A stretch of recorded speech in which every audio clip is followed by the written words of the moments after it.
بسم اللہ الرحمن الرحیم۔ الصلاۃ والسلام علیک یا رسول اللہ وعلی آلک و اصحابک یا حبیب اللہ۔ ناظرین و سامعین، السلام علیکم ورحمۃ اللہ وبرکاتہ۔ ایک مرتبہ پھر پیش خدمت ہے سوال و جواب کی نشست بعنوان ہم اور آپ علامہ اکاڑوی کے ساتھ، جس میں آپ اپنے شرعی مسائل کے بارے میں رہنمائی حاصل کر سکیں گے حضرت علامہ مولانا ڈاکٹر کوکب نورانی اکاڑوی صاحب دامت برکاتہم العالیہ سے۔ آپ ایک عرصہ دراز سے دنیا بھر میں مسلک حق کے حقیقی ترجمان کی حیثیت سے خدمات سر انجام دے رہے ہیں۔ آئیے ہم مل کر انہیں خوش آمدید کہتے ہیں۔ السلام علیکم ورحمۃ اللہ وبرکاتہ۔ جی وعلیکم السلام، اور تمام ناظرین و سامعین کو بھی السلام علیکم ورحمۃ اللہ وبرکاتہ۔ گزشتہ 2 جمعرات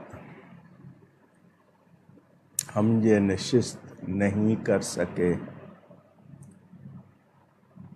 میلاد النبی کا موقع آیا تھا تو ایک دن پہلے ایک اسپیشل ٹرانسمیشن کے طور پر آپ کی فرمائشیں پوری کی تھیں، لیکن جمعرات کو سوال و جواب کی نشست نہیں ہو سکی۔ اس کے بعد 2 مرتبہ احباب نے اپنے گھروں میں یا جہاں بھی میلاد شریف کی محفلیں رکھی تھیں، انہوں نے مجبور کیا کہ ان کی محفل میں شرکت کرنی ہے، اس وجہ سے یہ نشست نہیں ہو سکی۔ اس کے لیے آپ سب سے معذرت۔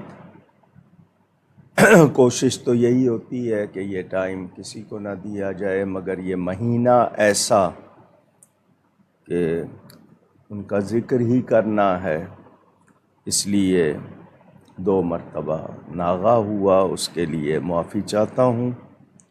آج آپ کی خدمت میں حاضر ہوں۔ اللہ تعالی ہم سب پر آسانیاں فرمائے، آمین۔ پہلا سوال کویت سے آصف فاروقی صاحب کا۔ ان کا سوال کہ فعل نکلوانا کیسا ہے؟ بسم اللہ والحمد للہ والصلاة والسلام علی رسول اللہ۔ فعل، کچھ لوگ کام کرنے سے پہلے فعل نکالتے ہیں کہ یہ بہتر ہوگا یا نہیں۔ شگون لینا، بدشگونی، شریعت مطہرہ یعنی اسلامی تعلیمات ہمیں اللہ پر یقین اور تقدیر پر یقین سکھاتی ہیں۔ فعل نکالنے کا اگر کوئی ایسا طریقہ ہے جس میں شرعی طور پر کوئی قباحت یعنی کوئی برائی نہیں آتی ہے، اس کے بارے میں تو رعایت ہو سکتی ہے۔ جیسے قرآن کریم کو کھولنا، جو صفحہ کھلا ہے، آیت پڑھنا کہ اس میں کوئی نہ کوئی اشارہ مل جائے گا، سمجھدار ہے، واقف ہے، اس حد تک تو گنجائش ہو سکتی ہے۔ لیکن یہ طوطے وغیرہ سے یا جو لوگ بیٹھے ہوتے ہیں ان سے فعل وغیرہ نکلوانا، یہ اس کی گنجائش نہیں ہے۔ ہمیں دعائیں تعلیم کی گئیں، نبی کریم صلی اللہ علیہ وآلہ وسلم نے سکھایا کہ جب ہم کوئی کام کریں تو دعا کر لیں، اللہم اغفر لی واختر لی، اور اس طرح دیگر دعائیں بتائی ہیں۔ نماز حاجت پڑھ لیں، دعا کر لیں کہ میں جو قدم اٹھا رہا ہوں، جو کام کر رہا ہوں، اس میں خیر ہو۔ وہ پوری دعا ہے، اللہم اغفر لی واختر لی ولا تکلنی الی نفسی طرفۃ عین۔ تو بہتر ہوگا۔ باقی اگر کوئی صحیح جائز فعل نکالتا ہے اور اس کے طریقے میں شرعی قباحت نہیں ہے تو اس کی گنجائش ہے، لیکن یہ جو عام فعل وغیرہ نکالتے ہیں اس کی کوئی گنجائش نہیں۔ حیدرآباد سے ہیرا صاحبہ کا سوال کہ اگر کسی نے کسی شخص کا دل دکھایا ہو اور جس کا دل دکھایا گیا ہو وہ اپنا بدلہ دل دکھانے والے کے کسی خونی رشتے سے لے تو اسلام اس بارے میں کیا کہتا ہے؟ عزت نفس اس کے لیے شریعت اجازت دیتی ہے، لیکن معاف کر دینے کو درجہ حاصل ہے، یعنی وہ افضل ہے۔ پیسہ ہے، آپ کی گنجائش ہے، معاف کریں، نہیں تو وہ رہے گا۔ قرض ہے، کسی نے ادھار لیا ہے، مگر معاملات ہوتے ہیں زبان سے یا کوئی ایسی بات ہو جاتی ہے۔ اب کس نوعیت کی بات ہے، کیا معاملہ ہوا ہے، وہ ہمارے علم میں نہیں ہے۔ دل آزاری بلا شبہ بہت بری بات ہے، شریعت کے معاملے میں نہیں ہوگا۔ یہ شریعت کی بات سے کسی کا دل دکھتا ہے تو یہ اللہ کی رضا دیکھی جائے گی، اس شخص کی رضا نہیں دیکھی جائے گی۔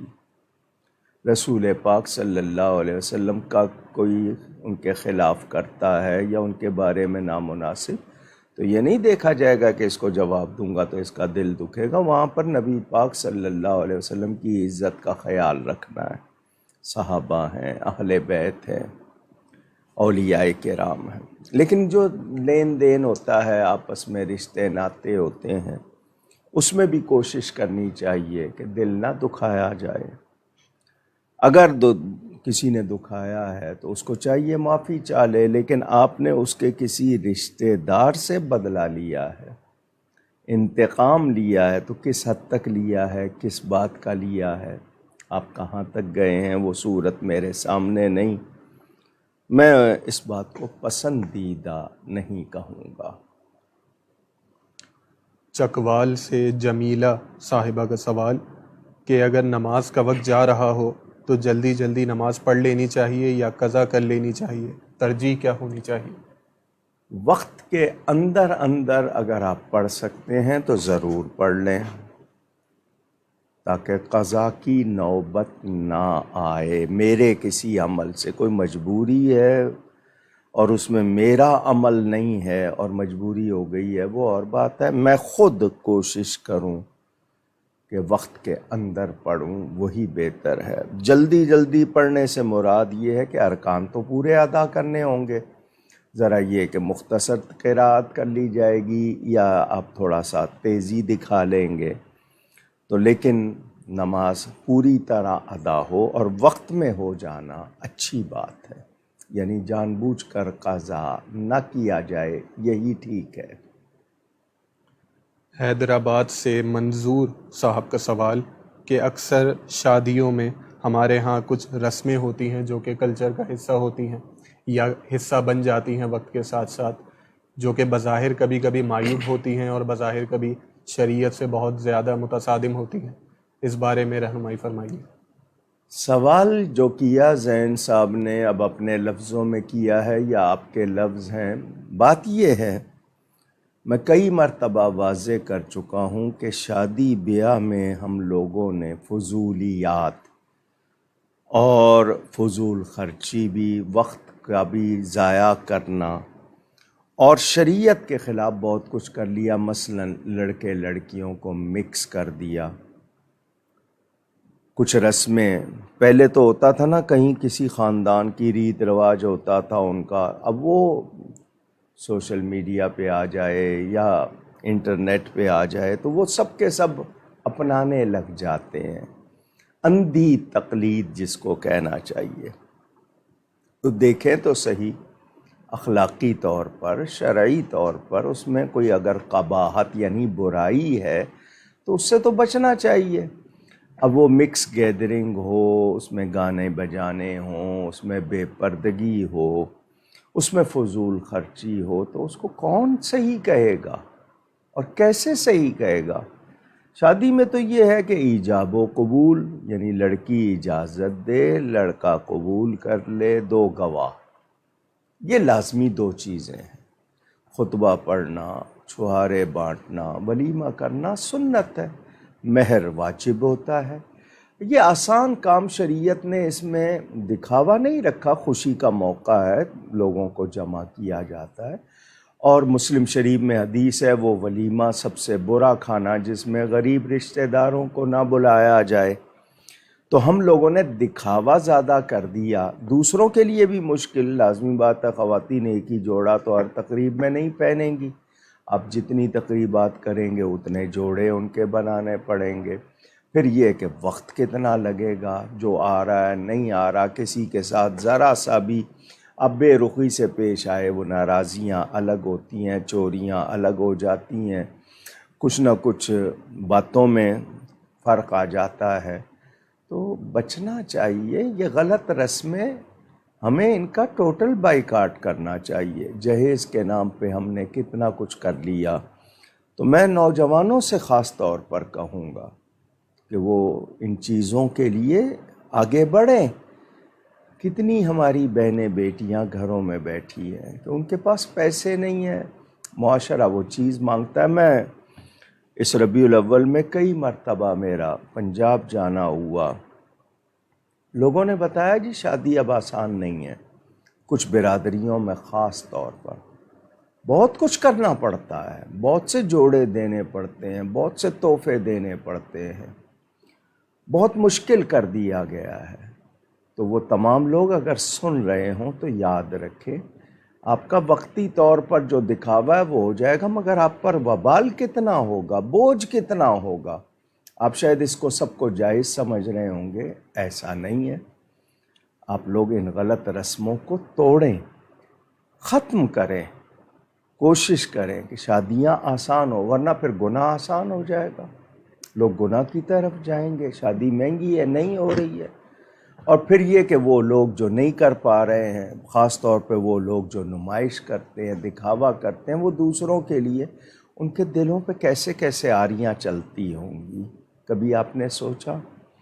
برائے مہربانی ان غلط رسموں کو ختم کیجیے، اور جو بھی رسم ایسی ہے جس میں شرعاً یا اخلاقی طور پر خرابی ہو، اس کے لیے کوئی خیر نہیں ہے، اس میں بچنا ہی چاہیے۔ شکیلہ فیاض صاحبہ کے سوالات۔ ان کا پہلا سوال کہ ہم خواتین اکثر بالوں کا جوڑا بنا لیتی ہیں اور نماز بھی اسی طرح پڑھ لیتی ہیں، تو کیا جو جوڑا گردن کے ساتھ سے بال سمیٹنے کی غرض سے کیا جائے، اس سے نماز ہو جائے گی یا نہیں؟ ایک ہوتا ہے بالوں کو پیچھے کہیں جمع کر کے گھما کے باندھ لینا، ان میں کوئی اور چیز نہیں لگانا، اونچا نہیں کرنا، یعنی سر کے اوپر والے حصے میں نہیں، پیچھے صرف آپ نے باندھ لیا ہے اور اس میں کوئی اور چیز شامل نہیں کی ہے، بالوں کو ہی اکٹھا کیا ہے، اس حد تک تو کوئی برائی نہیں ہے۔ لیکن اس کی کوئی شیپ یعنی شکل بنانا خاص طور پر، اور یہ کہ اس کی وجہ سے کوئی اور یعنی اس میں فگر آ رہی ہے، وہ غلط ہوگا، خاص طور پہ جو بالوں کو اونچا کرتی ہیں اونٹوں کے کوہان کی طرح، یا مکسنگ کرتی ہیں، یعنی بال کا کوئی ایک بنا ہوا ہوتا ہے وہ لے کے لگا دیا، اس پہ جالی لگی ہوئی، یہ ساری چیزیں غلط ہوں گی، یعنی ان میں کوئی مکسنگ نہ ہو، آپ نے باندھ لیا ہے اور بال چھپے ہوئے ہیں اور ان سے کوئی الگ شکل بھی نہیں بن رہی ہے، تو اس میں کوئی حرج نہیں۔ ان کا دوسرا سوال کہ اوراد مشائخ میں دشمن کو مغلوب کرنے کا وظیفہ ہے، مگر میرا غصہ میری صحت کا سب سے بڑا دشمن ہے، تو کیا میں اپنے لیے پڑھ سکتی ہوں یہ وظیفہ؟ جس شخص کا غصہ اس کے قابو میں نہیں ہے، اس کو 2-3 کام کرنے چاہیے۔ سب سے پہلے تو یہ چیک کریں کہ وہ وضو سے کتنی دیر رہ سکتا ہے، یعنی زیادہ وضو سے رہے، نمبر 1۔ نمبر 2 یہ کہ وہ تازہ ہوا بند رہتا ہے کمرے میں، جہاں تازہ ہوا نہیں آتی، کراس ونڈ کہتے ہیں نا، ایک طرف سے آئے دوسری طرف سے نکلے، تو وہ بھی ضروری ہے۔ تیسری چیز، وہ پانی کتنا پیتا ہے، اگر کم پانی پیتے ہیں، تازہ ہوا نہیں لیتے، یا آپ پاک نہیں رہتے ہیں تو یہ بھی اسباب. بھوک کا مسئلہ بھی ہوتا ہے کہ بھوک میں غصہ کچھ تیز ہو جاتا ہے. تو کثرت سے لا حول ولا قوت الا باللہ، یہ کثرت سے آپ خود پڑھیں اپنے غصے کو ختم کرنے کے لیے، اور العلی العظیم بھی لگا لیں تو اور اچھا ہے. یا پھر جب بھی غصہ آئے اعوذ باللہ من الشیطان الرجیم یہ پڑھنا شروع کر دیں. بار بار کھڑے ہیں، بیٹھ جائیں، بند جگہ پہ ہیں تو کھلی جگہ پہ، کیونکہ تازہ ہوا لگے گی آپ کے اس میں دماغ کی کیفیت پر، وہ اثر انداز ہوتی ہے. تو باقی اپنے نفس کو قابو کرنے کے لیے، شیطان کو بھگانے کے لیے جتنے وظائف ہیں شوق سے پڑھیں. سید فیاض صاحب کا سوال کہ ہم نے حضرت ابو منصور ماتوریدی رضی اللہ تعالی عنہ کا صرف نام سنا ہے، اگر ان کا مختصراً تعارف عطا ہو جائے. ہمارے ہاں علم کلام، علم عقائد، یہ باقاعدہ ہمارے نصاب میں، سلیبس میں شامل ہے. ہمارے لوگ جو نہیں جانتے ان کو مختصراً بتا رہا ہوں کہ ہمارا دین اسلام ہے. قرآن کریم میں موجود ہے وَرَضِيتُ لَكُمُ الْإِسْلَامَ دِينًا، تو یہ دین ہے، دین قانون کو کہتے ہیں. اہل سنت و جماعت کے 4 مذاہب ہیں، مذہب کی جمع مذاہب، مذہب راستے کو کہتے ہیں، دین پر چلنے کا راستہ. وہ 4 ہیں، حنفی، شافعی، مالکی، حنبلی، یہ 4 سنی ہیں. ان میں عقیدوں کا کوئی اختلاف نہیں ہے. بعض مسائل کی تعبیر میں فرق ہے. مسلک وہ بھی راستے کا نام ہے، یعنی ملانے والا راستہ، وہ ہمیں ملاتا ہے. تو ہمارا مسلک ایک ہے، اس کا نام ہے اہل سنت و جماعت. ایک لفظ میں سنی بھی کہتے ہیں، یعنی نبی کریم صلی اللہ علیہ وآلہ وسلم اور ان کے صحابہ کرام رضی اللہ عنہم کا طریقہ، یہ ہمارا مسلک ہے. اس مسلک میں اور اس حوالے سے ہمارے پاس احادیث، قرآن و احادیث سے خود کوئی ساختہ نہیں ہے، یہ اہل سنت صحابہ کے زمانے سے چلا آ رہا ہے. احادیث میں یہ لفظ موجود ہے اہل سنت کا. تو حنفی سلسلے میں 2 امام ہوئے، امام ابو الحسن اشعری اور امام ابو المنصور ماتوریدی. دونوں سنی ہیں، دونوں صحیح ہیں، مگر کچھ مسائل کی تعریف میں، تعبیر میں تھوڑا سا اختلاف ہے.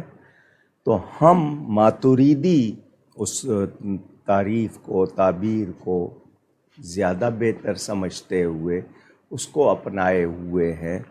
تو یہ امام ابو منصور، اب ان کے بارے میں آپ کو تفصیل پڑھنی ہو، گوگل پہ نام ڈالیں گے، ان کی تاریخ وفات یا ان کی کتابیں، وہ سب آپ کے سامنے آ جائیں گی.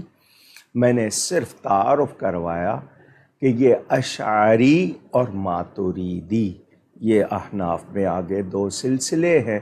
تو ہم ماتوریدی، کیونکہ انہوں نے جو بیان کیا وہ ہمیں زیادہ بہتر، زیادہ صحیح لگا ہے، تو ہم اس طریقے پہ ہیں. اگر کوئی اشعری بھی ہے تو ہمارا اس سے عقیدے کا کوئی اختلاف نہیں، کیونکہ نہ عقیدوں میں تقلید ہوتی ہے، نہ ہی عقیدوں کے حوالے سے کوئی رعایت ہوتی ہے. تو دونوں اپنی جگہ ہیں، ہم ماتوریدی ہیں.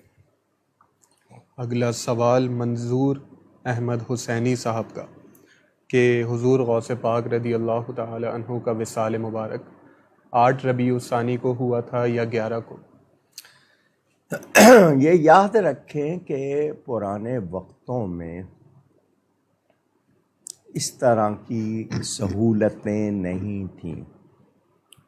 کچھ لوگ سن کر کہ کسی نے سن لیا تو اس نے وہ یاد کر لی.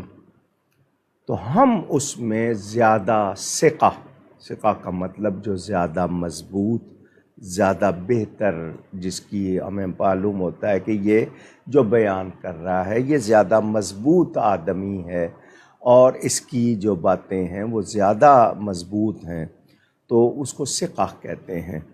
تو روایتیں تاریخوں کی ہوتی ہیں، مثلا معراج کس رات میں ہوئی، یا کسی اور صحابی کا کون سا دن ہے، اس حوالے سے کبھی کبھی تاریخیں ملتی ہیں۔ مثلا سننے والے نے کسی سے سن لیا کہ نہیں یہ تھی، اس نے وہ یاد کر لی، اب اس نے تحقیق نہیں کی کہ واقعی یہی تاریخ ہے، اس نے آگے وہ بیان کر دی جو اس کو سنائی گئی۔ تو جو زیادہ ثقہ ہیں ان کے مطابق 8 ربیع الثانی تو نہیں ہے، 11 اور 17 کی 2 روایتیں ہیں۔ تو 11 چونکہ مشہور ہے، پہلے بغداد شریف میں 17 کو منائی جاتی تھی، لیکن پھر انہوں نے دیکھا پوری دنیا میں لوگ 11ویں مشہوری 11ویں والے پیر ہیں، تو اس حوالے سے تو اگر کوئی 8 ربیع الثانی کو بھی ان کی بارگاہ میں ہدیہ پیش کرے یا روز کرے مسئلہ نہیں ہے، لیکن اصل تاریخ جاننا چاہتے ہیں تو ہمارے پاس زیادہ تر روایتیں 11 کی ہیں یا 17 کی ہیں، 8 کی تو میں نے نہیں سنی کوئی۔ اگر کوئی ہے کسی کے پاس تو جو زیادہ مضبوط اور جن کو زیادہ اعتبار کیا گیا اس کے مطابق میں نے بتایا۔ محمد رفیق صاحب کا سوال کہ آپ کے والد صاحب رحمۃ اللہ علیہ اور نورا ڈاکو کا واقعہ تحریر کی صورت میں بہت چل رہا ہے، اس بارے میں بتا دیجئے کہ وہ واقعہ کس حد تک درست ہے۔ میں دیانت کے ساتھ عرض کرتا ہوں، میرے علم میں وہ واقعہ نہیں، میں نے سوشل میڈیا پر پڑھا ہے۔ اگر یہ واقعہ ہوا تو والد صاحب نے کہیں لکھا نہیں ہے، اگر ہوا ہے تو اس علاقے کے لوگ ہو سکتا ہے ان میں سے کچھ زندہ ہوں، تحقیق کی جا سکتی ہے، مگر ذاتی طور پر میں اس کے بارے میں اس لیے نہیں کہہ سکتا کہ میں اس سے خود آگاہ نہیں ہوں، یعنی والد صاحب قبلہ سے میں نے نہیں سنا یہ۔ وہ اپنی اس طرح کی باتیں بہت سی سناتے نہیں تھے، کبھی کبھی ڈائری میں کوئی خاص جو زیارت ہوئی اس کا اشارہ لکھ دیا انہوں نے حضور صلی اللہ علیہ وسلم کی جب بھی زیارت کی تو میں نے پوچھ لیا ان سے، سیدنا خواجہ غریب نواز کی ان کے وصال سے کچھ پہلے انہوں نے زیارت کی، وہ واقعہ میں نے خود ان سے پوچھ لیا، تو جو میں نے پوچھ لیا وہ مجھے معلوم بہت سے واقعے ہوں گے جو میرے علم میں نہیں ہوں گے، ہو سکتا ہے ان کے ساتھ سفر کرنے والے دوسرے، تو اس واقعے کی تحقیق ضرور ہونی چاہیے۔ اور مجھے جب بھی موقع ملا وہاڑی جانے کا تو میں وہاں کے لوگ پرانے، مولانا علی محمد صاحب نوری تھے وہاں، وہ بھی وصال فرما گئے، تو جاننے والے لوگ میرے اگر ملیں گے تو ان سے میں کہوں گا کہ اس وقت کوئی نہ کوئی تو ہوگا، ہجوم میں ہوگا، دوسروں میں ہوگا، تو تحقیق کی جائے گی، لیکن یہ کہ میرے ذاتی علم میں والد صاحب سے سنا ہوا نہیں ہے، ہو سکتا ہے یہ پیش آیا ہو اور مجھے علم نہ ہوا ہو، یہ میں نے اتنا بیان واضح کیا ہے۔ محمد رئیس اتاری صاحب کا سوال کہ سجدہ میں کتنی تسبیح پڑھنا فرض ہیں، کتنی واجب ہیں، اور سجدہ میں کتنی ہڈیوں کا لگانا فرض ہے اور کتنی کا لگانا واجب ہے، اور وہ کون کون سی ہڈیاں ہیں؟ جی 7 اعضاء، 7 portions of the body، 7 اعضاء، 7 اعضاء پر سجدہ ہوتا ہے، یہ ناک سے لے کر پیشانی تک، یعنی ناک کا یہ حصہ بھی اور پیشانی زمین پر ٹکی ہوئی ہو، پیشانی ننگی ہونی چاہیے وہ بھی، اور یہ ناک کا حصہ، یہ ایک ہو گیا۔ 2 ہاتھ، 2 گھٹنے اور دونوں پاؤں کی انگلیاں۔ پاؤں کی انگلیوں کے بارے میں لوگ بہت لاپرواہ ہیں۔ یہ جو ناخن ہوتا ہے نا، اس کو انگلی کا سر کہتے ہیں، اور جو یہ اندر کا حصہ جس کو آپ پور کہتے ہیں یا فنگر ٹپ کہلاتا ہے، یہ انگلی کا پیٹ کہلاتا ہے، یعنی ناخن سر اور یہ گوش والا حصہ انگلی کا، فنگر کا پیٹ کہلاتا ہے۔ تو سجدے میں 5 انگلیاں پاؤں کی آپ کی، ان میں سے ایک کا پیٹ زمین پر پوری طرح لگنا فرض ہے۔ 3 کا لگنا واجب ہے اور 5 کا لگنا سنت ہے۔ اگر ایک انگلی کا پیٹ اتنی دیر بھی نہیں لگا جس میں آپ اللہ اکبر کہتے ہیں تو سجدہ نہیں ہوا۔ اب اس میں ایک محبت کی بات سنا رہا ہوں۔ سجدے کی حالت میں بندے کا پورا جسم لفظ محمد کی شکل میں ڈھل جاتا ہے صلی اللہ علیہ وسلم، اور یہ پاؤں کی انگلیوں کا پیٹ نہ لگا ہو تو دال پوری طرح صحیح نہیں بنتی ہے۔ یہ محبت کی بات ہے، تو کوشش کرے کہ آپ کے دونوں گھٹنے، دونوں ہاتھ، اور میں نے یہ بتایا، اور دونوں پاؤں، ان کی انگلیاں، یہ سجدے میں لگنا ضروری ہے۔ اور سجدے میں تسبیح پڑھنا، ایک بار بھی پڑھ لی تو بہت، لیکن 3 بار پڑھنا بہتر ہے۔ کبھی آپ کو جلدی ہے، آپ نے ایک بار بھی پڑھ لی ہے تو بہت، لیکن 3 بار پڑھنا بہتر ہے، سنت ہے، پڑھنی چاہیے۔ سجدے میں خاص طور پر اگر رکوع میں کہیں بھول بھی گیا جماعت کے ساتھ ہے تو نماز تو ہو جائے گی، لیکن انفرادی نماز میں کوشش کرے کہ ایک بار ضرور پڑھے۔ ایک مسئلہ اور بتا دوں، سوال نہیں ہے لیکن بتا دوں۔ رکوع میں آپ پڑھتے ہیں سبحان ربی العظیم، اردو میں زوئے کہتے ہیں، عربی میں ذا، یہ نرم ہوتا ہے، لیکن اگر آپ زے کی آواز نکال رہے ہیں، عظیم کہہ رہے ہیں، تو پھر غلط ہو جائے گا۔ جس سے زوئے پوری طرح نرم، سافٹلی نہ ادا ہو، وہ سبحان ربی الکریم پڑھ لے۔ اگر عظیم آپ نے زے کے ساتھ پڑھا تو وہ درست نہیں ہوگا۔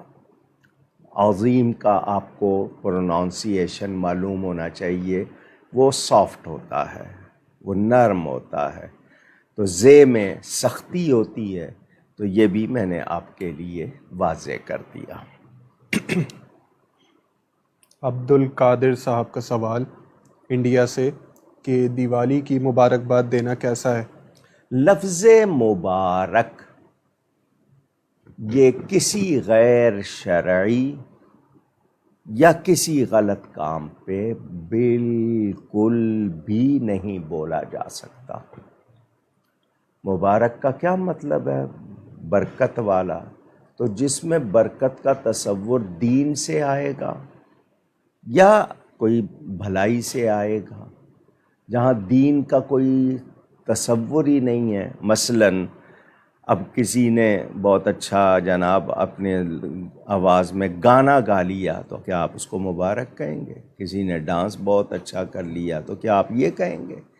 تو غیر شرعی، غیر دینی کام پر تو مبارک کا لفظ بولنا نہیں چاہیے، گنجائش نہیں ہے۔ اور چونکہ وہ ایک تہوار ہے، ایک قوم کا شعار ہے، غیر قوم کا ہے، اس پر اگر آپ نے کوئی رسمی طور پر بھی بات کی ہے تو اس میں خیال رہے کہ ایسا لفظ جس سے آپ کے ایمان کا مسئلہ بن جائے آپ نہیں کہہ سکتے۔ جیسے ہم کسی اب پڑوسی ہے یا محلے دار ہے یا جاننے والا ہے، رشتہ دار ہے، مگر عقیدے کا درست نہیں ہے، تو اس کے ہاں تعزیت کرنے کے لیے بھی لفظ ہمیں سوچنے ہیں کہ تمہارا بہت نقصان ہوا ہے، تمہیں بہت صدمہ۔ میں یہ نہیں کہوں گا کہ مجھے صدمہ ہوا ہے، جیسے ہم ایمان والوں پہ کہہ دیتے ہیں کہ ہمیں بہت صدمہ ہوا، اس کے لیے ہم یہ بھی نہیں کہہ سکتے۔ آپ کہیں گے کیوں؟ تو جب وہ اللہ اور اس کے رسول کے وفادار نہیں ہیں تو بتائیے میں ان کے لیے اچھے الفاظ کیسے کہوں؟ سوچئے نا، کوئی آپ کے والدین کا وفادار نہ ہو یا ان کا گستاخ ہو یا ان کے بارے میں غلط باتیں کرتا ہو، آپ اس کے لیے نرمی کریں گے؟ تو یہاں تو وہ اللہ اور اس کے رسول کے مخالف ہیں یا ان کے خلاف ہیں یا ان کے ساتھ وہ دشمنی رکھتے ہیں، ان کی کوئی ان کو یعنی اچھائی ان کے حوالے سے نہیں رکھتے وہ اپنے اندر، تو پھر میں ان کے لیے رحمت کی، برکت کی بات کیسے کر سکتا ہوں؟ تو غیر دینی، اب یہ ہمارے ہاں عام ہو گیا کھیلوں پر بھی، بلکہ یہ کہ ڈانسر ہوتی وہ کہتی ہے اللہ نے مجھے عزت دی ہے۔ اب تجھے اگر شہرت ملی ہے تو اس کو اللہ کی طرف سے ملنے والی عزت کہہ رہی ہے غیر شرعی کام پر؟ تو یہ کچھ لوگوں نے غلط چیزیں اپنا لی ہیں. میں نے اپنے ہاتھ سے لکھ کے پوسٹ لگائی تھی سوشل میڈیا پر کہ مبارک کا لفظ غیر دینی یا غیر اخلاقی یا کسی غلط کام پہ نہیں بولا جا سکتا. فیصل ہارون صاحب، آپ نے موبائل پر قرآن پاک کی تلاوت کے حوالے سے پوچھا. گزشتہ نشستوں میں علامہ صاحب نے متعدد مرتبہ اس کے بارے میں مفصل جواب دیا ہے. ویڈیوز موجود ہیں، آپ دیکھ سکتے ہیں. محمد عدنان صاحب کے سوالات: کیا رنگوں کی دنیا بھی اللہ پاک کی پہچان کا ذریعہ ہے؟ رنگوں کی دنیا سے مراد اگر آپ کے یہ کہ کائنات میں قوس قزح جس کو انگلش والے رینبو کہتے ہیں، یا پھولوں کے، پھلوں کے، پتوں کے، درختوں کے، یا دن اور رات کے، ان رنگ مراد ہیں تو واقعی یہ قدرت کی نشانیاں ہیں. لیکن رنگوں کی دنیا سے مراد کوئی اور آپ کا مطلب ہے تو وہ میں نہیں جانتا.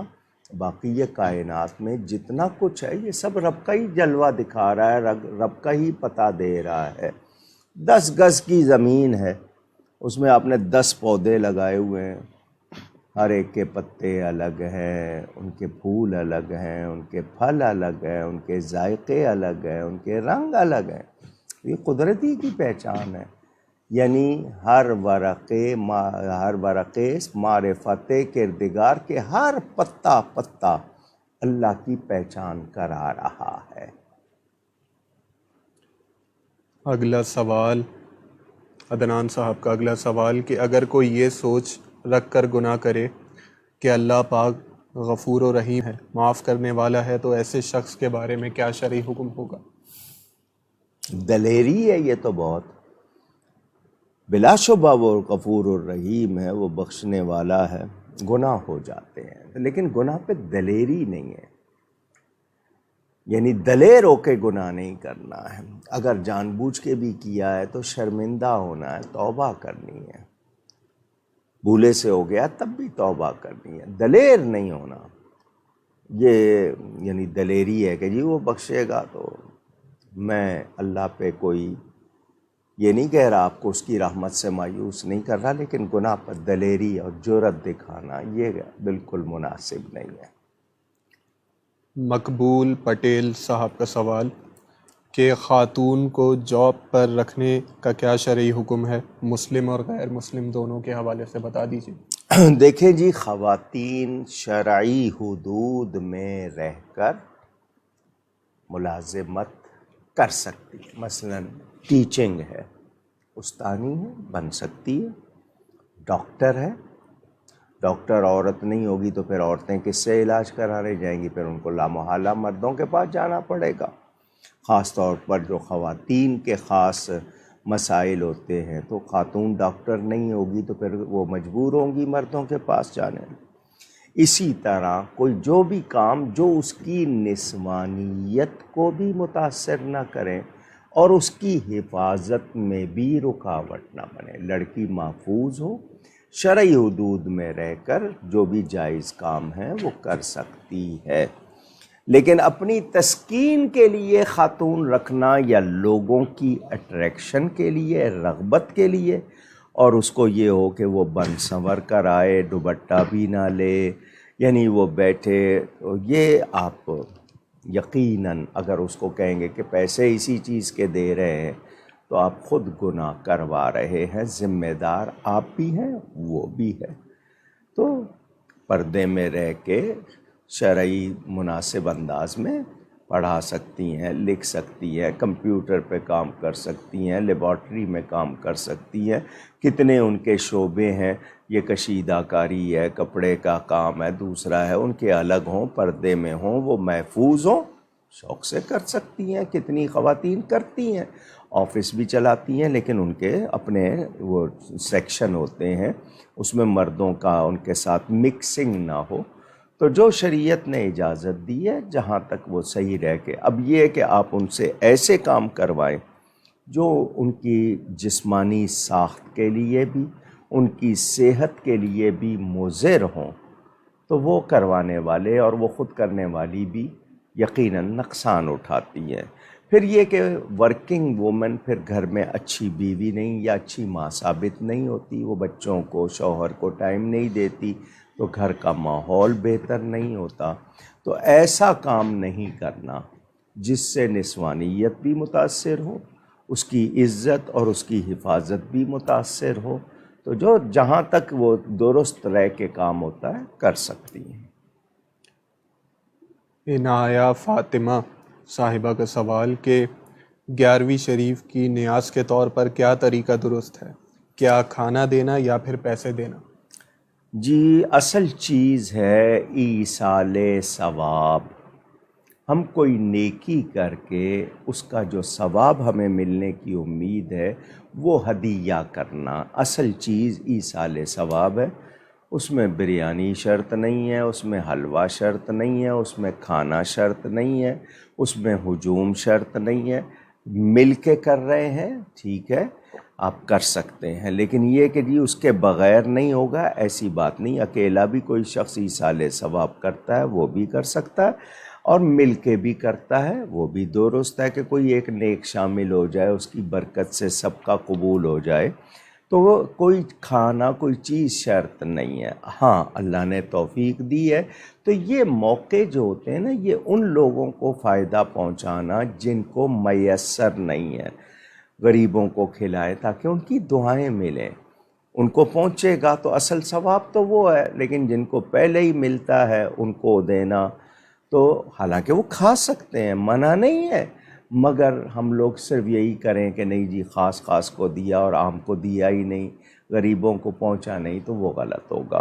تو آپ کے پاس گنجائش ہے، آپ کھانا کریں، حلوہ کریں، بریانی پکائیں، کھانا پکائیں، 10 آئٹم رکھیں، فضول خرچی یا دکھاوے کے لیے نہیں، لوگوں کو زیادہ کھانا کھلائیں تاکہ ان دعائیں ملیں، ان کو جن کو نہیں ملتا ان کو پہنچے۔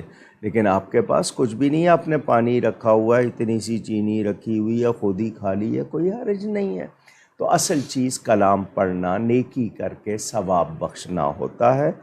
تو لیکن اللہ نے توفیق دی ہو، خوش دلی سے کریں، جتنا اچھا ہو سکتا ہے کریں۔ کویت سے آصف فاروقی صاحب کا سوال، دیوس کسے کہتے ہیں؟ اللہ کی پناہ بغیرت کو کہتے ہیں۔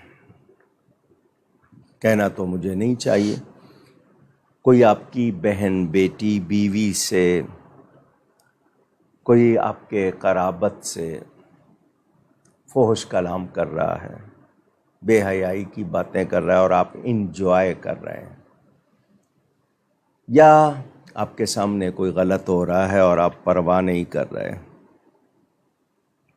غیرت ختم ہو جانا، حیا ختم ہو جانا، مجھے لفظ نہیں کہنا چاہیے، بھڑوا گیری کہتے ہیں اس طرح کی حرکتیں کرنا، چونکہ وہ بولا جاتا ہے یہ لفظ، تو یہ ساری باتیں دیوس ہونے کی علامت ہیں۔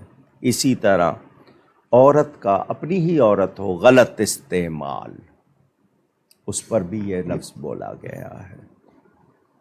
تو جو غلط استعمال آپ کریں گے وہ بھی وہی آپ کے اوپر لیبل لگے گا۔ سعودی عرب سے محمد طلحہ صاحب کا سوال، کیا کھڑے ہو کر کھانا پینا بھی سنت ہے؟ اگر ایسی جگہ ہے کہ وہاں پر صفائی نہیں ہے، نیچے بیٹھ نہیں سکتے، یا یہ کہ انتظام ہی نہیں ہے اور گنجائش نہیں ہے، تو مجبوراً کبھی ہو گیا ایسا، وہ اور بات ہے، عادتاً بالکل نہیں ہونا چاہیے۔ جس طرح ہمارے ہاں ہو گیا، وہ ایک ہاتھ میں ہی پلیٹ ہے اور وہ لگے ہوئے ہیں، گرتا بھی ہے، سنبھلتا بھی نہیں ہے۔ تو بیٹھ کے کھانے میں صحت کے بھی فائدے ہیں، اخلاقیات بھی ہے، ادب بھی ہے۔ کبھی مجبوراً ایک آدھ مرتبہ ہو گیا وہ اور بات ہے، لیکن عادتاً ایسا کرنا بالکل غلط ہے۔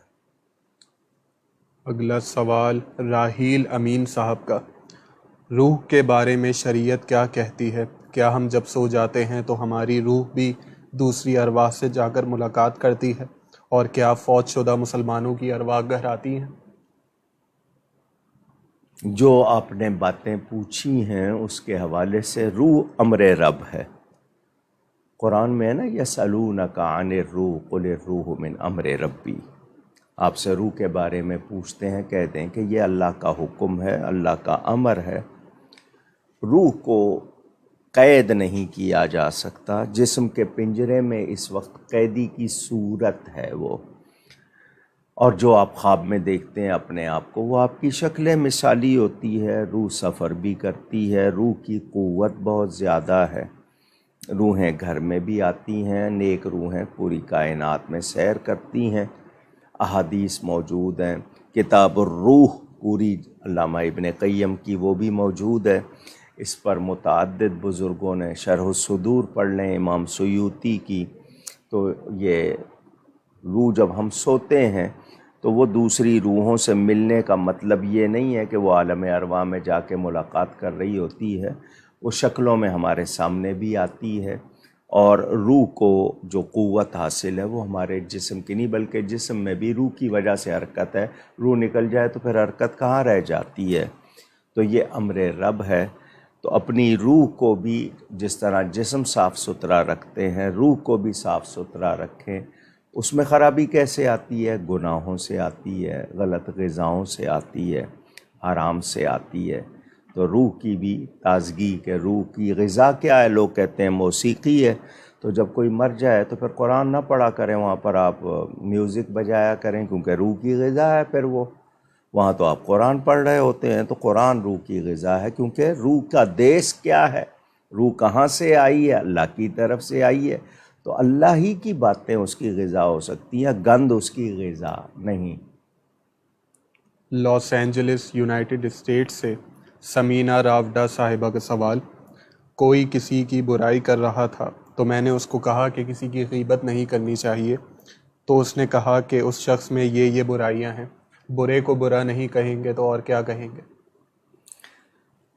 دیکھیں، فاسق کا لفظ قرآن حدیث میں ہے، فاسق کے معنی نافرمان۔ یہ فاسق جو ہوتا ہے نافرمان، یہ دو طرح کا ہوتا ہے، ایک فاسق فی العقیدہ اور ایک فاسق فی العمل۔ ایک عقیدوں کی خرابی والا ہے اور ایک عمل کی خرابی والا ہے۔ آگے اس میں بھی دو قسمیں، معلن اور غیر معلن۔ ایک اوپنلی کھلم کھلا برائی کرتا ہے، ایک چھپ کر کرتا ہے۔ تو فاسق فی العقیدہ، جس کا عقیدہ خراب ہوگا، اس کے لیے تو حکم ہے کہ دوسروں کو بتایا جائے تاکہ لوگ اس سے بچیں۔ اب آ جاتا ہے عمل کے حوالے سے، کیریکٹر کسی کا برا ہے تو کوئی لوٹنے والا ہے، دھوکہ دینے والا ہے اور کھلے عام یہ کرتا ہے، تو اس کے بارے میں بھی اذکر الفاجرہ کئی یحذرہ الناس حدیث موجود ہے کہ برے کا ذکر کرو تاکہ لوگ اس سے بچیں۔ لیکن مقصد کیا ہے؟ کہ آپ کی ذاتی دشمنی نہ ہو، شرعی طور پر آپ لوگوں کو بچانے کے لیے، اور وہ واقعی جس کا ذکر ہے اس میں وہ برائی بھی ہو، یہ نہیں ہے کہ آپ نے بغیر تحقیق کے اس کے لیے کہہ دیا۔ باقی جو چھوٹے موٹے عیب ہوتے ہیں ان کو چھپانا اچھا ہے، آپ کسی کی پردہ پوشی کریں تاکہ آپ کی پردہ پوشی ہو، لیکن جو دوسروں کو گمراہ کر رہا ہے، معاشرہ بگاڑ رہا ہے، اس کا ضرور ذکر کیا جائے گا، وہ غیبت نہیں ہوگا، اس کا مقصد لوگوں کو اس کے شر سے بچانا ہوگا۔ عرفان احمد صاحب، آپ نے اذان سے پہلے صلاۃ و سلام کا حکم پوچھا۔ گزشتہ نشست میں علامہ صاحب نے ایک سوال کے جواب میں اس کا جواب دیا تھا، آپ ویڈیو موجود ہے، آپ دیکھ سکتے ہیں۔ محمد عدنان صاحب کا سوال کہ درود پاک پڑھنا کب فرض، کب واجب اور کب مستحب ہے؟ جی، زندگی میں ایک مرتبہ پڑھنا فرض ہے، کیونکہ آیت میں حکم ہے، آیت درود و سلام میں۔ محبت والوں کے نزدیک ہر مرتبہ ذکر مصطفیٰ صلی اللہ علیہ وآلہ وسلم پر پڑھنا بعض کے نزدیک واجب ہے اور بعض کے نزدیک مستحب یعنی پسندیدہ۔ تو ہم دوسروں کا ذکر کریں گے، جناب کا لفظ لگائیں گے، صاحب کا لفظ لگائیں گے، کبھی کسی سے محبت ہوگی تو قبلہ کہیں گے، فلاں کہیں گے، تو میرے پیارے نبی پاک صلی اللہ علیہ وآلہ وسلم کا ذکر سن کر جو درود نہیں بھیجتا تو بخیل ہے، تو جنت کی خوشبو نہیں سونگھے گا۔ اور پھر کیا چیز اس کے لیے رکاوٹ ہے؟ لکھتے ہوئے بھی باقی ساری داستان لکھ دے گا، درود شریف لکھتے ہوئے اس کو کاغذ کی کمی یا وقت کا وہ مسئلہ ہے، تو محبت والا یہی چاہے گا کہ میں 1 مرتبہ درود بھیجوں گا تو مجھے 10 مرتبہ درود ملے گا۔ درود و سلام پر میرا ایک پروگرام تھا، تحفہ درود و سلام، جیو ٹی وی سے 12 پروگرام میں نے ریکارڈ کرائے تھے، موجود ہوں گے انٹرنیٹ پہ، تحفہ درود و سلام سنیے گا۔ تو محبت والوں کے نزدیک تو ایک شرعی فرض ہوتا ہے، ایک اپنا فرض، میں سمجھتا ہوں کہ یہ بہت اچھی بات ہے کہ ہم پڑھیں۔ بہرحال آپ کو میں نے مسئلہ بتا دیا۔ بعض امام شافعی کے نزدیک ہمیشہ پڑھنا چاہیے، بعض کہتے ہیں مستحب ہے، وہ تو واجب بھی کہتے ہیں۔ تو ہمیں جتنا موقع ملے کوشش کرنی ہے کہ ضرور جب بھی ان کا ذکر سنیں ضرور درود و سلام بھیجیں۔ لاہور سے محمد حمزہ ملک صاحب کا سوال، اذان دیتے ہوئے حی علی الصلاح کہتے وقت سیدھے جانب اور حی علی الفلاح کہتے وقت بائیں جانب منہ کیوں کیا جاتا ہے؟ دائیں اور بائیں چونکہ آپ کے ارد گرد جو لوگ ہوتے ہیں ان کو آواز لگانا، دائیں جانب والوں کو بھی اور بائیں جانب والوں کو بھی۔ اب اس میں بہت سی اور بھی باتیں ہیں، بنیادی بات تو یہی ہے کہ دائیں طرف بھی آواز جائے، بائیں طرف بھی جائے، لیکن اس میں اور بھی بہت سے رمز ہیں، کچھ اشارے بھی ہیں۔ دائیں طرف والے کون ہیں، بائیں طرف والے کون ہیں، وہ اشارے بھی ہیں، اور انسان کے دائیں بائیں فرشتے بھی ہیں۔ بہت سی اس میں باتیں صوفیاء نے بھی بیان کی ہیں، لیکن اصل یہ ہے کہ دائیں طرف والوں کو بھی اور بائیں طرف والوں کو بھی بلانا ہے۔ احمد رضا قادری صاحب کا سوال کہ اگر کوئی ہم سے ایسی بات کرے جو کہ ہمیں ناپسند اور ناگوار ہو تو ہمارا رویہ اس کے بارے میں کیا ہونا چاہیے؟ دیکھیں، ناگواری کی وجوہات بنیاد بتائیں نا۔ ایک شخص ایسی بات کر رہا ہے، ادب کے خلاف ہے، دین کے خلاف ہے، شریعت کے خلاف ہے، اخلاق کے خلاف ہے، آپ کے مزاج کے خلاف ہے، ماحول کے خلاف ہے، پہلے بات واضح کریں۔ تاہم ہمیں یہی کہا گیا کہ لوگوں سے اچھی بات کرنی ہے۔ اگر کوئی دین کے خلاف، ادب کے خلاف بات کر رہا ہے تو پیار سے اسے کہے کہ تم نے جو کہا یہ درست نہیں ہے، ایسا نہیں کہنا چاہیے۔ لڑائی والی پوزیشن نہ ہو، پہلے سمجھانے والی ہو۔ ہاں وہ ضد پہ آئے تو پھر اس کو سخت جواب بھی دیا جا سکتا ہے۔ تو نوعیت کیا ہے اس حوالے سے ہی اسی انداز میں آپ بات کریں گے۔ غلط بات، مثلا کسی نے قرآن کریم کا زیر زبر غلط پڑھا ہے تو وہ ضرور اس کو صحیح بتائیں گے۔ کوئی بات دین کے حوالے سے کی ہے وہ درست نہیں ہے تو اس کو ضرور بتائیں گے۔ اب یہ کہ ویسے آپ کو اخلاقی طور پر اس کا لہجہ انداز پسند نہیں ہے تو اسے کہیں ذرا ماحول کا خیال کر لو بھائی، اس طرح نہیں کہتے، پیار سے کہہ دیں۔ اور وہ یہی کہ آپ تنہائی میں وہ پسند کر رہے ہیں اور وہ بات محفل میں نہیں کر رہے تو یہ آپ کا، کیونکہ کہتے ہیں نا انسان کو اپنے آپ کو پہچاننا چاہے تو وہ تنہائی میں کیسا ہوتا ہے وہ اس کی اصل پہچان ہے۔ لوگوں کے سامنے تو دکھاوا ہے، اصل آپ کی پہچان کہ آپ تنہائی میں اپنے، یعنی جب تخلیہ ہوتا ہے، آپ پرائیویسی میں آپ کیسے ہیں، وہ آپ کی اصل پہچان ہے۔ تو ہمیں گفتگو اچھی کرنی چاہیے۔ ہاں جو باتیں ٹوکنے والی ہیں وہ ضرور ٹوکی جائیں گی، اور انداز ہمارا سمجھانے کا ہو، لڑائی کا نہ ہو۔ اگلا سوال بنگلور انڈیا سے محمد اکرام شریف صاحب کا، میلاد شریف کے وقت جلوس میں جھنڈوں پر نام محمد صلی اللہ علیہ وسلم اور اللہ پاک کا مبارک نام ہوتا ہے، بارش کے پانی میں بھیگ کر پانی نیچے گرتا ہے، اس بارے میں رہنمائی فرما دیجیے۔ کوئی حرج نہیں، کعبۃ اللہ پہ بھی تو پانی گرتا ہے نا، وہ بھی تو نیچے آتا ہے، آپ کے قدموں میں آتا ہے۔ گنبد شریف پہ بھی بارش کا پانی گرتا ہے، وہ بھی آپ کے قدموں میں آ جاتا ہے۔ نیچے والا پانی جو قدموں کو آیا وہ نہیں لگائیں گے اوپر، سمجھ رہے ہیں آپ بات کو؟